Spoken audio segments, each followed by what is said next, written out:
Praise the Lord.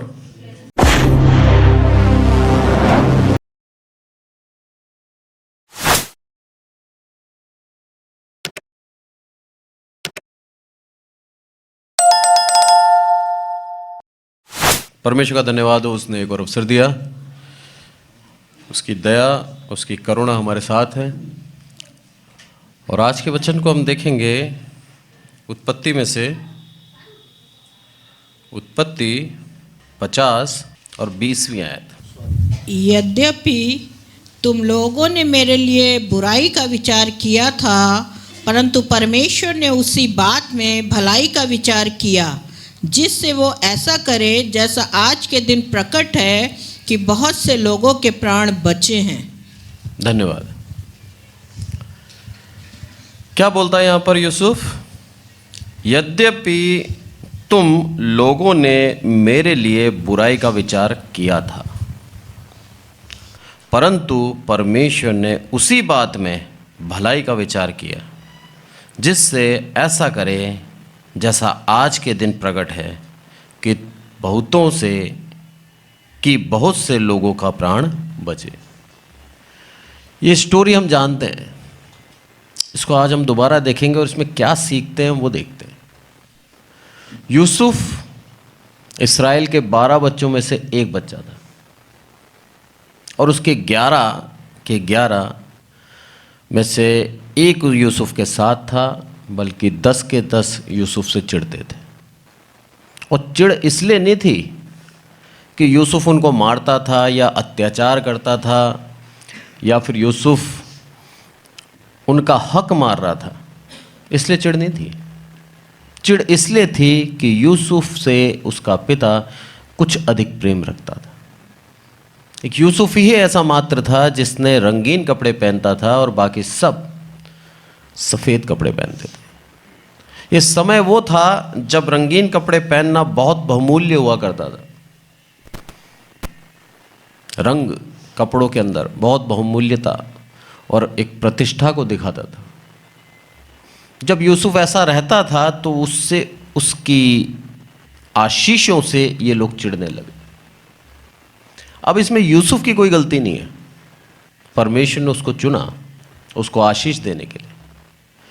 उन 12 में से एक था, समान खाता था और एक समान उनके साथ रहता था।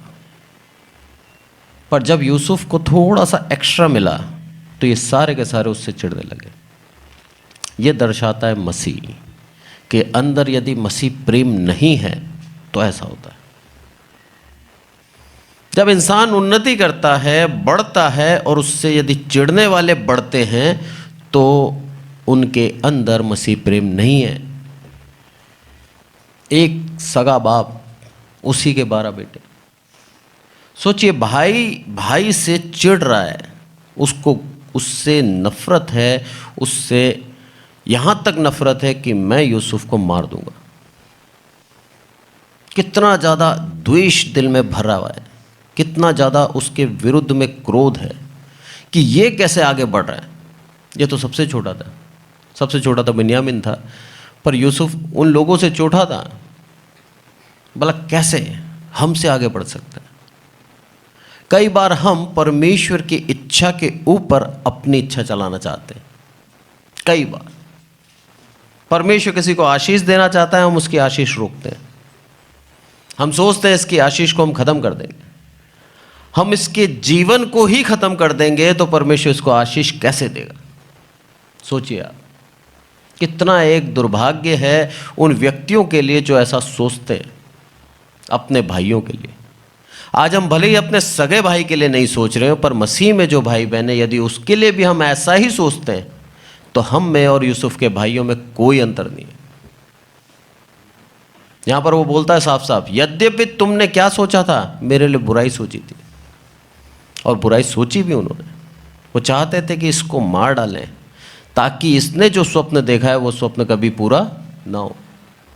इसने स्वप्न क्या देखा था, उस स्वप्न को भी हम देखेंगे 37 में। और यहाँ पर 5वीं आयत क्या बोलती है? यूसुफ ने स्वप्न देखा और अपने भाइयों का उसका वर्णन किया से उसका वर्णन किया। तब उसने उससे भी द्वेष करने लगे।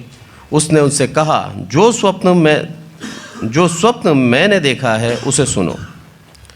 तब लोग खेत में पूले बांध रहे, और क्या देखता हूँ कि मेरा पूला उठकर खड़ा हो गया है। तब तुम्हारे पूलों ने मेरे पूलों के चारों तरफ घेर लिया और उसे दंडवत किया। तब उसके भाइयों ने उससे कहा, क्या तू सचमुच हमारे ऊपर राज्य करेगा? ये वो समय है जब राज्य नहीं किया था। इससे पहली आयत क्या थी? उस समय ये लोगों ने सर झुका के दंडवत किया। कितना परमेश्वर आगे से आगे बताता है। इस स्वप्न में उसको बताया कि तेरे भाई तेरे अधीन हो जाएंगे, तेरे को सर झुका के क्या करेंगे?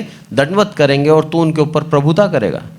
और जब ये वाली बात इसने इस्राएल को बताई तो इस्राएल भी नाराज हुआ।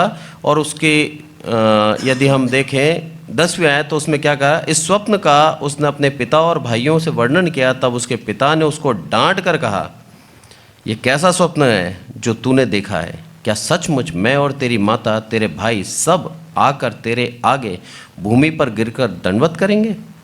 उसके भाई उससे ढा करते थे, और पर उसके पिता ने उसके इस वचन को स्मरण न रखा। विश्वास नहीं है कि कैसे परमेश्वर एक व्यक्ति को चुन सकता है जो हमसे छोटा है। आज का वचन यही है। परमेश्वर की दृष्टि में सब बराबर है। परमेश्वर की दृष्टि में ऐसा कोई नहीं है कि कोई छोटा, कोई बड़ा, कोई और बड़ा। परमेश्वर ऐसे देखता ही नहीं है। परमेश्वर की दृष्टि में सब बराबर है। वो किसी को भी चुन सकता है, और उसके चुनने का एक ही मात्र जो रहता है कारण, वो ये है कि वो मन को देखता है। और मन से भी पहले यदि हम बात करें तो उसको भी वो देख लेता है। भजन संहिता 139 का 16 में क्या बोलता है दाऊद राजा? तूने मेरे बेडोल तत्व को देखा है। जब मैं बना नहीं था, मेरे अंग बने नहीं थे, तब से तेरी नज़र मेरे ओर है। अब सोचिए हम कैसे कह सकते हैं कि प्रभु ने मेरे कामों के द्वारा मुझे चुना? बोल ही नहीं सकते। मेरे विश्वास की परख करके प्रभु ने मुझे आशीष दी, हम बोल ही नहीं सकते। क्योंकि वो वचन कहता है, जब तू बना ही नहीं था, सृजा ही नहीं गया था, तब से मेरी नज़र तुझ पे। इतने पहले से प्रभु हमें चुन लेता है, और उसको मालूम है भविष्य में ये क्या करेगा। यूसुफ को जब ये स्वप्न देखा, जब दिया, तो यूसुफ नादान था, उसको मालूम नहीं था कि उसे करना क्या है। उसने कभी मन में भी नहीं सोचा था कि वो आगे जाके एक प्रधानमंत्री बनेगा। कभी उसके दिमाग में नहीं आई थी। बस वो अपने स्वप्न से खुश था कि मुझे ऐसा स्वप्न में दिखा, क्योंकि स्वप्न पहले सबको नहीं आया करते थे। बाइबल भी कहती है ना, कार्य की अधिकता से स्वप्न आते। जब स्वप्न आया तो उसका भेद जानने के लिए अपने भाइयों को बताया, क्योंकि भाई उससे बड़े थे। उसके बाद अपने पिता को बताया, और जब पिता को बताया तो पिता ने उसको डांट दिया। आप समझ लीजिए, किशोर अवस्था में था, जवान नहीं था, किशोर अवस्था में था यूसुफ। इसीलिए उसको तुरंत डांट दिया, बोला तूने कैसा सपना देखा है? इतना छोटा होकर तू ये चाहता है कि तेरा पिता तेरी माँ तेरे सामने झुके? परमेश्वर की योजना हमारी समझ के बाहर है। हम सोच ही नहीं सकते कि परमेश्वर ने क्या सोचा है हमारे लिए। पर वो जब सोचता है, जब वो हमारे लिए कार्य करता है, तब अद्भुत युक्ति हमारे जीवन से वो पूरी करता है। सोचने के ही बाहर है। जब ये हुआ, उसके बाद देखा हमने कि क्या हुआ 45 के अंदर, वो स्वप्न के बारे में बताया उसने। अब ये दूसरा स्वप्न है। क्या था? 7 साल के लिए अकाल पड़ेगा, सबको बुला ला। अब क्या योजना है परमेश्वर की? पहले इन लोगों के मन में यूसुफ के प्रति द्वेष डाला, और द्वेष डालने का कारण यह था कि यूसुफ को ये लोग निकाल दें अपने पास से। उसके लिए वो बहुत बड़ा एक दुख था यूसुफ के लिए, कि सब कुछ छोड़कर वो एक दास बन गया। एक प्रिंस की तरह रहता था, अपने पिता का लाडला था, अच्छे कपड़े पहनता था, उसका घर के अंदर जो बोलते थे उसको मिलता था, एक अच्छी जीवन, और वहां से उसको तुरंत निकाल के एक दास बना दिया।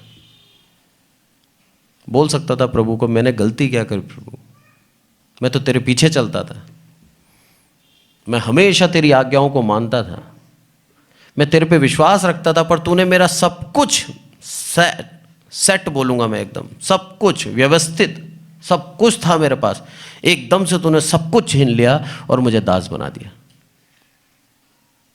पर उसकी योजना उसके लिए और बड़ी थी। वो योजना आज पूरी हो गई, इसलिए हमें लगता है कि प्रभु के लिए जो करा वो अच्छा किया।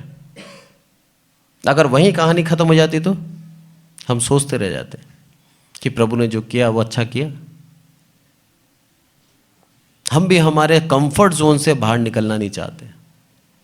जो हम आरामदायक जगह में हैं, व्यवस्थित काम कर लिया, पैसे मिल गए, घर में आ गए, अब इसके बाद और कुछ नहीं।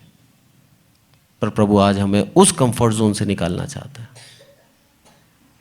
उस जगह से हटाकर भले कुछ दिन के लिए हमें तपा दे, भले कुछ दिन के लिए हमारे ऊपर ऐसी परिस्थिति लेके आ जाए कि हम ये सोचने में बैठ जाएं कि प्रभु मुझसे गलती क्या हुई।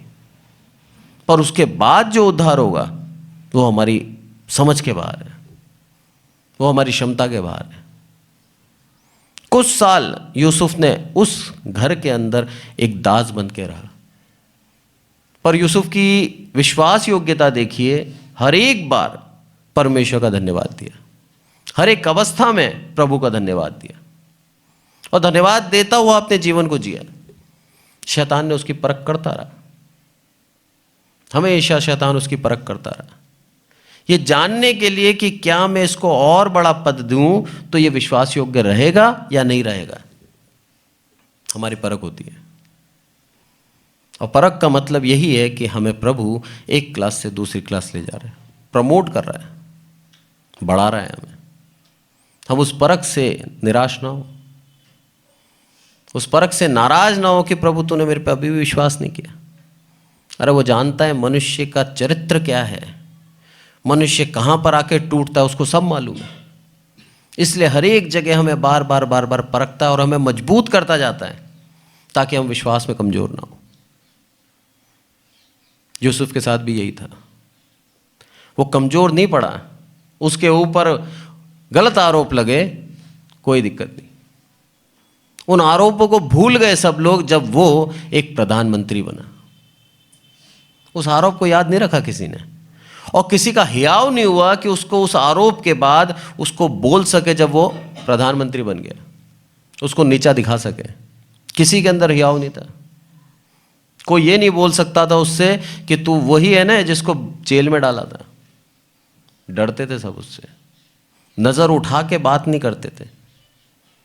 और एक समय वो था कि जेल के अंदर उसके ऊपर कोड़े मारे होंगे, उसको बेइज्जत करा होगा। पर आप प्रभु की योजना देखिए, हर एक जगह उसका विश्वास परखता गया, हर एक जगह, हर एक जगह प्रभु ने उसको जांचा, और जैसे ही वो कुंदन के समान निकला उसको और आगे बढ़ा दिया, और एक समय पर आकर उसको आशीष दे दी। जब तक हमारा समय नहीं है तब तक हमारी परख चलती रहेगी। या फिर यूं बोल लो कि जब तक हम पूर्ण रूप से शुद्ध नहीं होते, पूर्ण रूप से उसके ऊपर आधारित नहीं होते, उसके अलावा और कहीं नहीं देखते, तब तक हमारी आशीष रुकी हुई है। जब हम पूर्ण रूप से आधारित हो जाते हैं और ये जान लेते हैं कि हाँ प्रभु तू ही देगा, तेरे अलावा कहीं नहीं जाऊं, तब फिर हमें आधार, तब आशीष देता है। और क्या आशीष थी इसकी, सोचिए। एक चरवाहा का बेटा, 12 इसके या इस्राएल के 12 बच्चे, 12 में से एक ये। कोई बहुत बड़ा पद नहीं था इसके पिता के पास, भेड़ बकरियां बहुत थी, धन संपत्ति थी, पर बहुत बड़ा पद नहीं था कि लोग बाग आके इसके सामने झुके। वहां से इसको निकाला और उस देश में भेजा जहां पर इस्राएलियों से और चरवाहों से लोग चिढ़ते थे। कोई सोच नहीं सकता, मिस्री लोग चिढ़ते थे इनसे, चरवाहों से। वो अपनी प्रेस्टीज के सामने इनको बहुत छोटा मानते थे, बोला तुम कुछ नहीं हो मेरे सामने। ऐसे लोगों के बीच में जाके प्रभु ने इसको प्रधानमंत्री नियुक्त कर दिया। जो सोच नहीं सकते हम लोग, जो हमारी कल्पना के बाहर है, ऐसे काम करता है मेरा परमेश्वर। जो सामर्थी है, और वो बताता है कि मैं वो कर सकता हूं जो तुम्हारी कल्पना में ही नहीं है। इसके भाइयों ने जब इसको बेच डाला और बेचने के बाद इसको लोग बाग खरीद के चले गए, तो उन्होंने कभी नहीं सोचा था कि ये प्रधानमंत्री बनेगा। हमारे विचार में ही नहीं आ सकता कि ये तो गुलाम है। और उस समय की गुलाम प्रथा की अगर हम बात करें तो गुलामों को ये अधिकार नहीं था कि खाना भी मांग ले। सिर्फ दया पे पलते थे, सिर्फ दया पे। अगर मालिक को दया हो आ गई तो खाना दे देगा, नहीं तो वो उसका गुलाम है। 24 घंटे ड्यूटी। आज हम गुलाम नहीं है, आज हम नौकरी करते हैं, हमें उसका वेतन मिलता है, हमें उसके लाभ मिलते हैं, और कंपनी का दायित्व होता है कि वो अपने हर वर्कर के लिए आगे भविष्य की योजना बना के रखे, और वो बनाता है।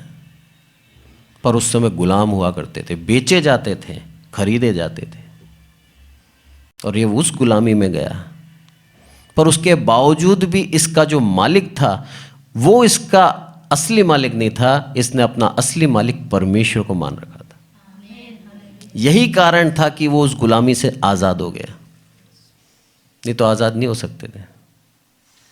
इस्राएलियों की एक प्रथा थी ना, जुबली के दिन, 7वें साल जुबली के दिन आप गुलाम को आज़ाद कर सकते हो अगर उसकी इच्छा है मालिक की तो, और यदि गुलाम ना जाना चाहे तो उसके कान में कुंडल पहना दो।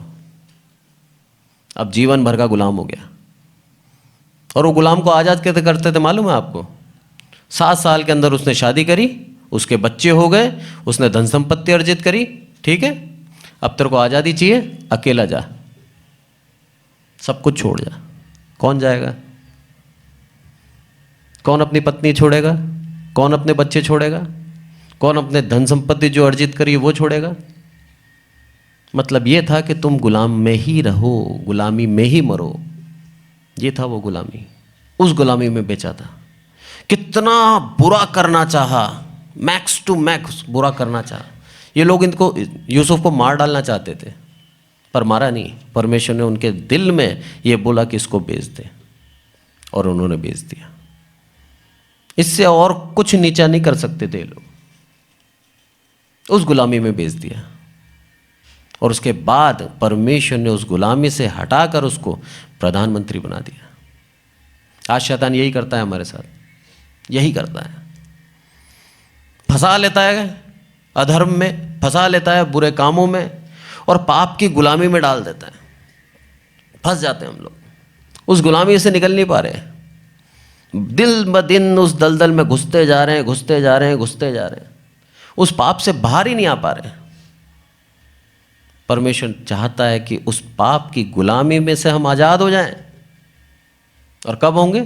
जब हम पूर्ण विश्वास के साथ अपने पापों का अंगीकार करके उस पिता के सामने रख देंगे, जैसे यूसुफ ने करा। हर एक अवस्था में तू है मेरा पिता, तेरा धन्यवाद देता हूं तूने मुझे इस अवस्था में रखा, तेरा धन्यवाद देता हूं प्रभु तू मुझे जीवित रखा। और आप देखिए जिस भी जगह था वहां पर उसने प्रभुताई करी है। पोतीफर के घर के अंदर भी उसके अलावा कोई नहीं था, सारा काम वो करता था। जब जेल खाने में गया तो जेल के अंदर भी वो सेवकाई करने लगा। हर एक जगह परमेश्वर ने उसको आदर दिया, सम्मान दिया, और हर एक जगह, हर अवस्था के अंदर उसने भी प्रभु को धन्यवाद दिया। हमारे दुश्मन, हमारे विरोधी, हमसे द्वेष रखने वाले हमें चाहते हैं कि हमें गिरा दें उस गड्ढे के अंदर, पर यदि हम गिर भी जाते हैं तो ध्यान रखें, परमेश्वर पर यदि भरोसा है हमारा, तो हमको वहाँ से उठा के उस स्थान पे लेके जाएगा जो हमारे कल्पना के बाहर है, हम सोच नहीं सकते। बहुत प्यार करता है प्रभु हमसे, वो चाहता है हमारा विश्वास सिर्फ उसके ऊपर है। और यिर्मयाह भरा हुआ है, इसके लिखा है कि तेरा भरोसा मुझ पर है, इसीलिए मैं तुझे क्या करूँगा, उस स्थान से बचा लूँगा, तेरे शत्रुओं से तुझे बचा लूँगा, क्योंकि तेरा भरोसा मुझ पर है। ये प्रभु दिखाता है कि सच में उसके ऊपर भरोसा रखने का प्रतिफल क्या है, किस तरह से हम उसके ऊपर भरोसा रखते हैं तो हमको क्या प्रतिफल मिलता है। वो जानता है, एक मनुष्य है, वो मनुष्य आगे बढ़ना चाहता है, धनी होना चाहता है, अपनी इच्छाओं को पूरा करना चाहता है, प्रभु बोलता है सब दूंगा, मेरे ऊपर भरोसा रख। बस जीवन के अंदर परेशानियों में फंसेगा, पर निकालने वाला मैं ही हूं। इसलिए दोबारा 50वीं आयत में जाएंगे हम, 50वें अध्याय में, और 19वीं आयत दोबारा मैं पढ़ता हूं। यहां लिखा है, यूसुफ ने उनसे कहा, मत डरो, क्योंकि मैं परमेश्वर की जगह पर, क्या मैं परमेश्वर की जगह पर हूं? कितनी बड़ी बात बोली उसने। डर गए, भयभीत हो गए। रीजन क्या था? उसका पिता अब नहीं रहा, इस्राएल। अब इसको लगा, इन भाइयों को, कि यह पिता के कारण चुप था, पर अब पिता नहीं है, अब यह बदला लेगा। कितने साल बीत गए इनको मिस्र देश में, सालों से खाना खिला रहा मुफ्त में, कोई मेहनत नहीं करनी इनको। जो घराने में खाना बन रहा है वो खाना इनके पास पहुंच जाया करता था। 71 लोग आए थे, निकले लगभग 20 लाख के ऊपर। उन लोगों का खाना महल से बनता था और वहां पहुंच जाया करता था गोशेन देश में, मजे से बैठ के खा रहे थे। तो परमेश्वर चाहता है कि हम यदि उसके ऊपर विश्वास रखते हैं तो वो हमको आगे से आगे हमारी ज़रूरतों को पूरा करता है। ये दिखाती है उसकी आयत।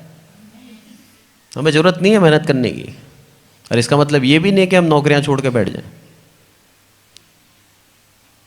वो हमारी ज़रूरतों को जानता है कि इनको क्या ज़रूरत है, वो पूरी करेगा।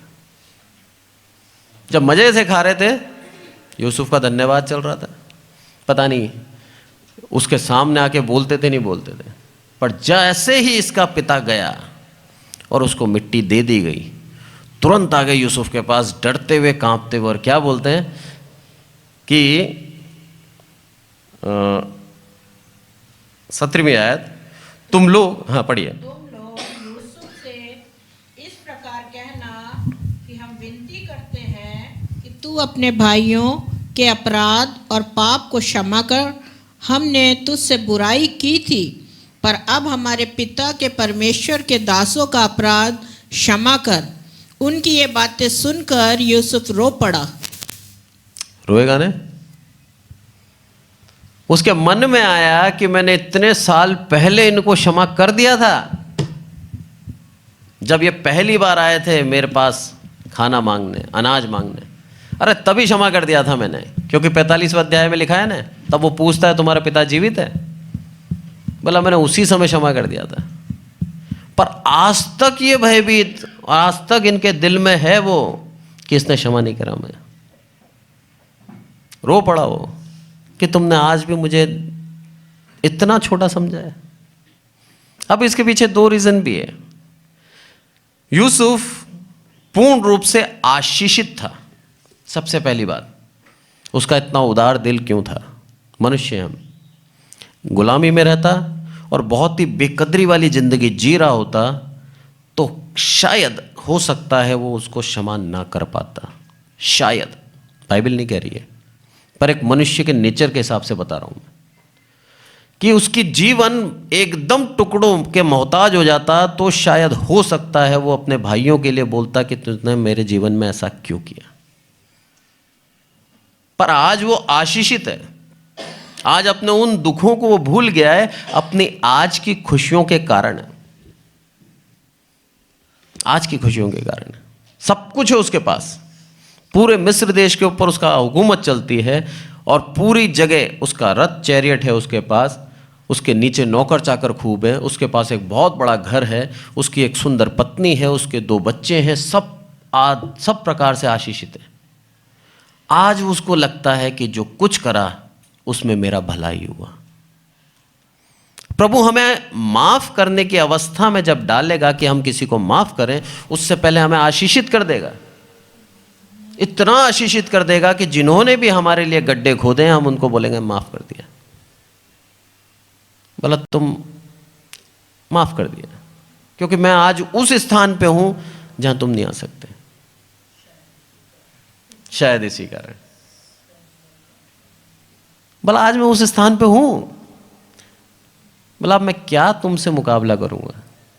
मेरा प्रभु इतना सामर्थी है, मुझे उसने वहां बिठा दिया।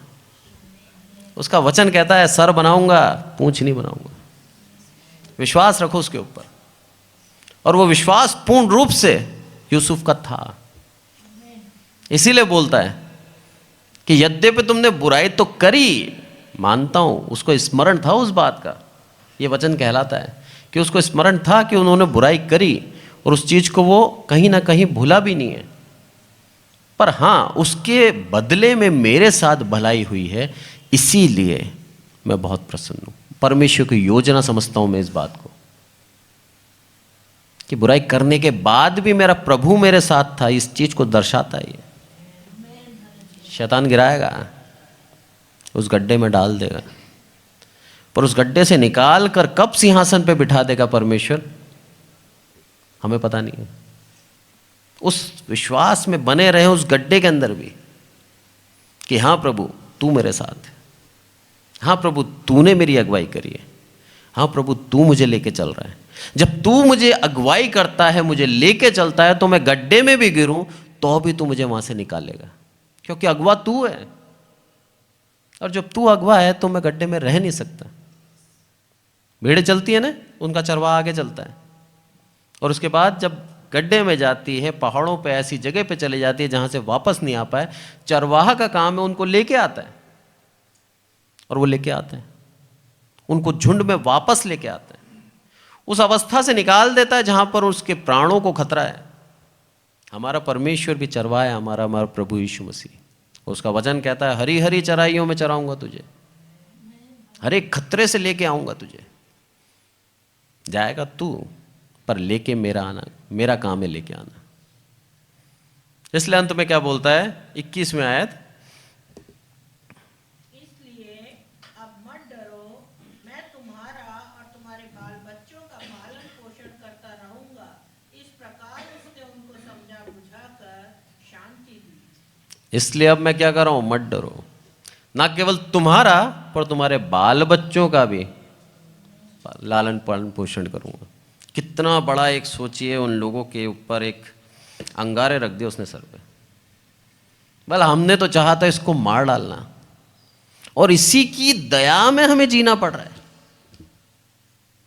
कितना बड़ा दुख है उन लोगों के लिए कि इसकी दया पे आ गए हम लोग। जिसको मैं खत्म करना चाह रहा था, आज मैं उसकी दया में चला गया और उससे बोल रहा हूं कि हे मुझ पे दया कर। मन ही मन सोचते तो होंगे, ये तो हमसे छोटा था, हम इसके ऊपर हुकूमत चलाते थे, कहते थे जा रोटी लेके आ, ये जाता था रोटी लेके आता था। जा पिता से ये कह देना, ये जाता था पिता से कह के आता था। हम इसके ऊपर हुकूमत चलाते थे, और आज वो अवस्था कर दी परमेश्वर ने कि आज हम इसके सामने खड़े होकर देख नहीं सकते इसको। इतना नीचे कर दिया। क्यों करा? क्या प्रभु उनसे प्रेम नहीं रखता था? रखता था, उनसे भी रखता था। तभी उनके प्राणों को बचाने के लिए उसने ये योजना बनाई और मिस्र में भेजा। पर प्रभु अहम से चिढ़ता है, उस घमंड से चिढ़ता है। हमको एक स्थान दिया और हम उस स्थान के ऊपर यदि अहम करते हैं और दूसरों को नीचा दिखाते हैं, तो जिनको हम नीचा दिखाते हैं प्रभु उनको ऊपर करके दिखाएगा। यदि वो परमेश्वर का दास है तो वो ऊपर करके दिखाएगा उसको, और बताएगा कि मैं तुझसे भी प्रेम रखता हूं तो उससे भी रखता हूं, मैं सबसे प्रेम रखता हूं। वो न्यायी परमेश्वर है। उसे न्याय किया यहां पर, उसकी गुलामी में जाने का, और उतने समय उसकी गुलामी में बीता, उसका प्रतिफल यह था कि उसको प्रधानमंत्री बना दिया। पर साथ ही उनके भाइयों से भी प्रेम रखता था, इसीलिए उसके जीवित रहने का और उसके लालन पालन का, उनके बच्चों तक के लालन पालन का प्रबंध कर दिया यूसुफ के मन में दया डाल के। दोनों चीज बैलेंस हो गई। इनके अपराध इन्होंने क्षमा मांग ली और यूसुफ ने इनको क्षमा दे दी। ये चीज दर्शाती है कि जैसे ही हम क्षमा मांगते हैं उसकी आशीष वैसे ही आ जाती है हम पर, वैसे ही उसकी आशीष हम पर वापस आ जाती है, वैसे ही हमारे ऊपर प्रभु की दया दोबारा आ जाती है। हमारे मुख में है हमारा जीवन और हमारी मृत्यु। अहम रखें, कठोर रखें अपने आप को, मृत्यु के नज़दीकी में चलेंगे। नम्र हो जाएं, क्षमा मांग लें, आशीष का सोता हमारे साथ आ जाएगा। प्रभु आज के वचन से हम सबको आशीषित करें। आइए एक छोटी सी प्रार्थना करें। हे हमारे प्रभु, आपका बहुत बहुत धन्यवाद देते हैं। मेरे प्रभु, आज के वचन के लिए आपका धन्यवाद। सच में मेरे प्रभु, कई बार दुष्ट हमारे लिए गलत योजनाएं बनाता है मेरे प्रभु, और चाहता है हमें उस गड्ढे में डाल दें, पर आप कब हमें उस गड्ढे से निकाल के सिंहासन पे बिठा देंगे हम नहीं जानते। पर आपका वचन यही कहता है कि आपके ऊपर विश्वास बनाए रखें। और मेरे प्रभु, सच में आपके ऊपर विश्वास बनाने से अच्छा और कुछ नहीं है इस दुनिया में। सारी आदर महिमा आपको देते हैं मेरे प्रभु।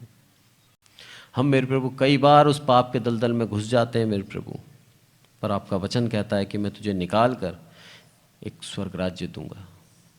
हमारा मन इतना नम्र करना, हमारे अंदर से कठोरता हट जाए, हमारे अंदर से अभिमान हट जाए, हमारे अंदर से दूसरों को नीचा दिखाने वाली भावना हट जाए मेरे प्रभु। हम सिर्फ और सिर्फ आपके दास कहलाएं मेरे प्रभु। हम सिर्फ और सिर्फ आपके लोग कहलाएं मेरे प्रभु, और लोग बाग देख कर कहने पाएँ कि सच में परमेश्वर का भक्त है।